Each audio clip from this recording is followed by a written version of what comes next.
Rogan is so upset. Why is he upset? He's mad at the system, the healthcare system. And Joe Rogan, he's talking to a doctor here in this particular interview. This is pretty recent.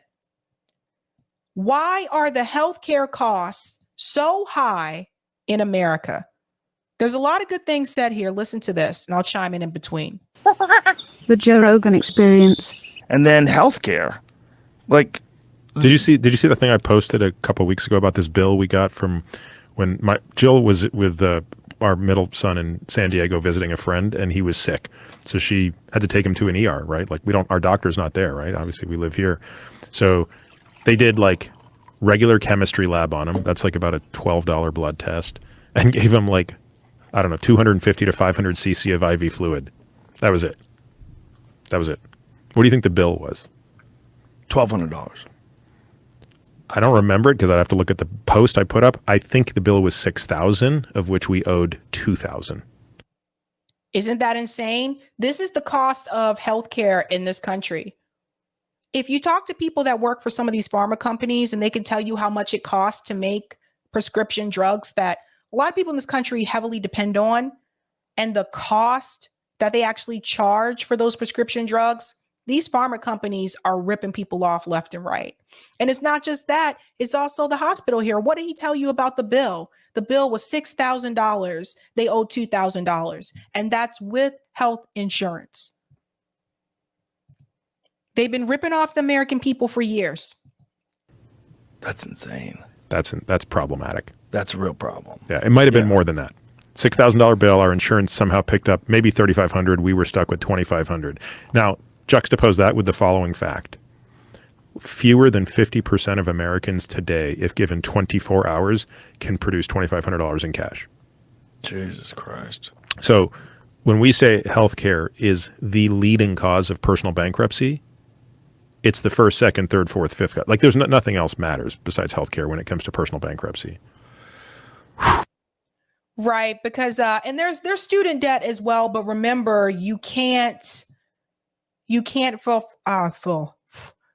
file for bankruptcy for student loans. You can't. That's the thing. That was put in place by Joe Biden, right? So when it comes to medical bills, if you can't pay them or you can't get on a payment plan, which sometimes you can, sometimes you can't, yeah, you can actually fall into medical bankruptcy.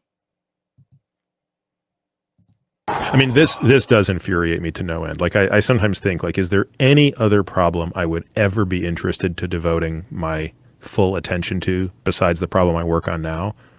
That's the only other problem that would tempt me. You know what's interesting too? If that problem was really tackled by our government and they did it in an efficient way, one of the ways they would have to do it, one of the ways they would have to address it in order to be efficient would be to encourage people to become metabolically healthy. Of course. Which we have zero encouragement. Zero. In fact, there's actually the opposite. There's encouragement for people to have body positivity and to not be fat phobic and to not fat shame. You know, and there's zero discussion about healthy diets and vitamin supplementation and the benefits of that. If we're going to talk about this for just a second. What he's talking about he's basically talking about prevention, right? I believe this is 100% correct because if you think about it, even throughout our education system, we are taught about treatment. They tell us how to treat it. You get a cold, you have a cough, take cough medicine, right? If you have a fever, take Tylenol. If you're feeling a little flu-like, get some rest, drink some fluids. But they don't really teach you about wellness and prevention. Now, for some people, if you go to college and you major in nutrition, I had a roommate that majored in nutrition. She learned all of this stuff. She became a dietitian, so she knows what to do to prevent herself from getting sick. Now, does it work all the time? Not necessarily, but if she does get sick, she's not down for the count, like some of us may be. But the systems that we have in this country, even when it comes to the healthcare system, when it comes to your personal doctor, how many of you have a personal doctor that actually tell you how to prevent illness, how to prevent getting sick. If you have a child that constantly is getting ear infections, how many of these doctors are telling you how to prevent that from happening? How many of your doctors, how many of you, for your doctors that you have, how many of them are telling you about nutrition? This is a very important piece, I think. Nutrition is absolutely crucial. If you are not getting proper nutrition, it can lead to other health issues. That includes malnutrition as well. How many of them are telling you? How many of them telling you to eat more vegetables, to eat more fruit? How many of them are telling you not to consume so much dairy? Now, there are different doctors that you can go to. They practice more of a holistic approach. But again, your insurance would have to cover this. Some insurance plans do not cover holistic treatment. But even for me, I had this talk with you guys before. I had really bad acne when I was in high school, and I tried everything. Even what was the one? The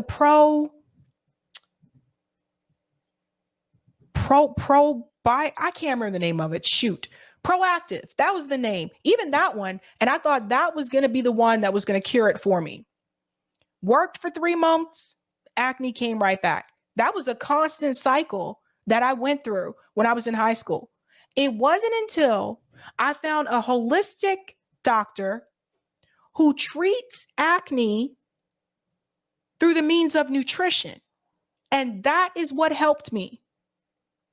And the fact that I went all those years and not one doctor told me about how nutrition was actually the cause of my acne, it was crazy to me. It was crazy. So cutting back on dairy was a big one, and I'll notice it even today. If I have a lot of dairy, 9 times out of 10, I'm going to get a pimple. Nobody told me until I was an adult. So these doctors that we have today, some of them are not teaching their patients about proper nutrition. And if you know about proper nutrition, that can actually prevent some of these health problems that people develop along the way. Some people are born with diabetes, but some people develop it. So we need to teach people about these preventative measures. We need to teach people to be proactive and not reactive. If they just did, like, imagine if the government was responsible for our healthcare and they realize, hey, guys, like, we got a real problem here. We're spending too much money and we're losing money because what if the amount of money that they made was dependent upon the percentage of money that was spent on healthcare? Like, imagine if politicians, if their salary depended on the, like. See, but I fear that would still get screwed up because then they would just cut costs, right? Like, I feel like. What if that wasn't an option, though? What if, well, like, the problem there was is like we a standard of care? We have to cut costs. This is the problem, right? We're probably up to $10,000 per capita, which is, I mean, we're actually probably more than that. We're probably $12,000, $14,000 per capita. So we're at 2 to 5x every other developed nation in what we spend on healthcare. But why? And we get worse outcomes. Okay, so the big reason comes down to made up numbers. Look at my ER example. The blood test cost, the actual cost of ordering that blood test is $12. The bag of IV fluid is probably $38. So why do they inflate the cost so much? It's because they play a shell game with the insurance company. Profit. That's why they inflate it for profit so that the insurance companies can get their cut and that the pharma companies can still get their cut because the insurance companies 9 times out of 10 is going to cover the entire procedure. So they say we negotiate different rates with different insurance companies, and we're going to build up the price enormously, but we're going to offer you a really big discount. And we're going to make you our preferred network. We're going to be your preferred network. And there's a quid pro quo here, which is the price is enormous, but you don't actually have to pay that much. We're going to discount it to you. But if somebody comes in out of network, which we were, right? We were out of network because, we're probably our network is optimized around being in Austin and not in San Diego, you're going to get screwed. And of course, if you don't have insurance, forget about it. You're paying the fake money price. The in-network and out-of-network thing is also an issue. If we had Medicare for all for everyone in this country, we wouldn't even have to worry about that. And this is a problem. Like if you're traveling and you get sick and you're in a different state, depending on the insurance plan that you have, all of a sudden now you're out of network. So you're going to have to pay a lot more than you would if you were in network if something were to happen to you. So even that is a scam. And I've been saying this for years. What do you mean in network and out of network? I've said the same thing about in-state and out-of-state tuition. That never made any sense to me. It's the same school. You're getting the same education. Why are you charging people that are attending this school from the state just above it? Why are you charging them twice as much in reference to tuition when it's the same school, just because they're coming from a different state? So the in-network and out-of-network thing, I've said this for a long time. I feel like that is just a scam. Especially if there's a real injury. Oh, yeah. A real injury, you need surgery, and you're not insured. Oh, my God. The other thing is we don't have the same laws around like drug pricing, right? So drug, the United States basically subsidizes the rest of the world in drug pricing. So we, in exchange for getting first dibs on the best drugs, we pay a higher price for them. And other countries are basically not going to pay that because you also have better purchasing power. So if you look at Canada, for example, like the government is buying the drugs, not the payer, right? So it's a totally different system. And the challenge is no system is going to be perfect, but what really bothers me about the discussion is we're missing the point that there are three variables that need to be optimized around. And everybody just talks about their favorite one. But you can't talk about one without talking about the other two. Because if you pull on one lever, you got to let up on one of the other levers. So the three levers are cost. How much does it cost to deliver this care? The second is quality. How good is the care? And the third one is access. How many people fall through the cracks? So if you look at the United States, we're very good on quality. When we deliver care, it's the best. There's a reason people come from all over the world here when they need their cancer surgery, right? It depends. Because for people that live in some of these rural towns, they don't get the best quality when it comes to healthcare. Even in the United States, it depends where you live.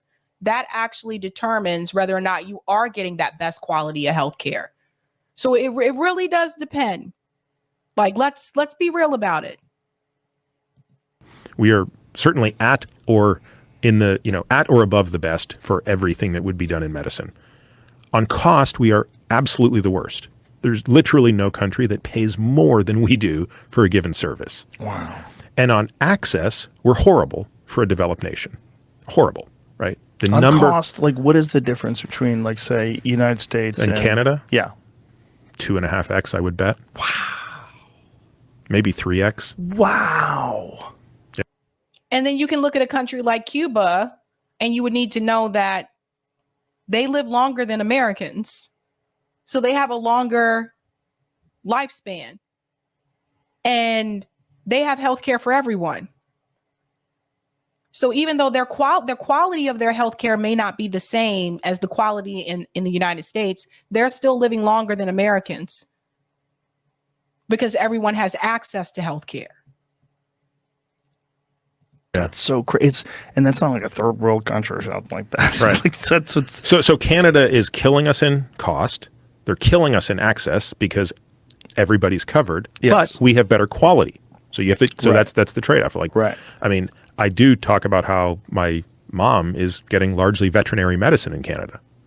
I mean, like, her healthcare is horrible as far as I'm concerned. Yeah, Totally I've had unacceptable. many friends in Canada that have complained. No, a it's lot. totally unacceptable. It's For the Canadians in the chat, is this true? I actually had a guest on one year that was from Canada, and he told me, like, yeah, the lines can be kind of long, but you may have to wait a little bit longer. But that's just kind of funny because like I said, even here in the United States, if you go to the ER, you may have to wait a little bit longer there too. Like here, I mean, when I go to the doctor, it's not like I get to see the doctor right away. They tell me to get there 15 minutes earlier and then I still have to wait and then the doctor's late. I never understood that either. Why do I need to be there 15 minutes early and you're not even on time? Huh? Tell me about it. So having spoken to people who do live in Canada, some of them have told me it's not as bad as the way that some of the politicians in this country try to make it seem. So I don't know. But for those of you who are living in Canada and you're in the chat, let me know how you feel about that. So they have bad care, but at least more everybody gets accessible, it, and it doesn't everybody cost gets you it. any money. And is it bad care because the physicians are not incentivized to provide better care because they don't make as much money? No. So first of all, I mean, at least I don't know if I don't want to speak out of school because I'm so far removed from it. But when I was growing up, they had introduced salary caps. So physicians' salaries were capped. So when you hit your cap, you stopped working for the year. So high-earning surgeons would would stop working in August because they'd hit their let's say the salary cap was $300,000. If you earned $300,000 by August, you weren't going to get paid anymore. So though they would just sit down and sit out the rest of the year. Yep, and come back in January. It would create this real problem where there was a bottleneck. Shortage of docs. Yeah. But the bigger issue is just that the government is in charge of what gets done and what does not get done. And there's sort of shortages, right? So if you, things that you and I take for granted, right? If you tweaked your knee at jiu-jitsu tonight, you go get an MRI tomorrow. That doesn't happen in Canada. In fact, in certain provinces, it's illegal to have private clinics where you can go pay out of your own pocket to get an MRI. But is that a life-saving procedure? Like, for example, I would imagine in Canada, if it's a life-saving procedure, I would imagine that you probably would see someone that day, right? I would imagine that if you went to the ER, they probably would see you that night. But I guess if it's a situation where it's not actually a life-saving procedure or your life is not threatened in any way, shape, or form, I could see them saying, okay, you may have to wait a week or two to get that done. But let me know if I'm incorrect. God, it's illegal? Illegal. I think Ontario is one of those provinces, by the way. Really? Yep. So Toronto. In Toronto, I do not believe it is legal to have private medical clinics where you can pay out of pocket. So this is where... Eric said Rogan's guest is about 35% full of shit. I felt like part of this episode, I felt like they were actually addressing the real issues in reference to healthcare and the cost of healthcare. But I also felt like his guest was also trying to, in a way, he was trying to scare people away from the idea of having something like Medicare for all. When people say, oh, we should just be like Canada, I'm like, no. We should do something Canada does. We should have universal coverage. And then have the option. And then you have the option to bolt on. Yeah. So he's talking about, Medicare for all who want it. Remember they were saying that during the debates. So he thinks that we should have universal health care, but you should also have that option to be able to add a private health insurance onto that. And if I remember correctly, I thought Bernie Sanders' Medicare for All bill gave that option. I thought he had the option where you can add something else on if you wanted to get like cosmetic treatment. I thought it did.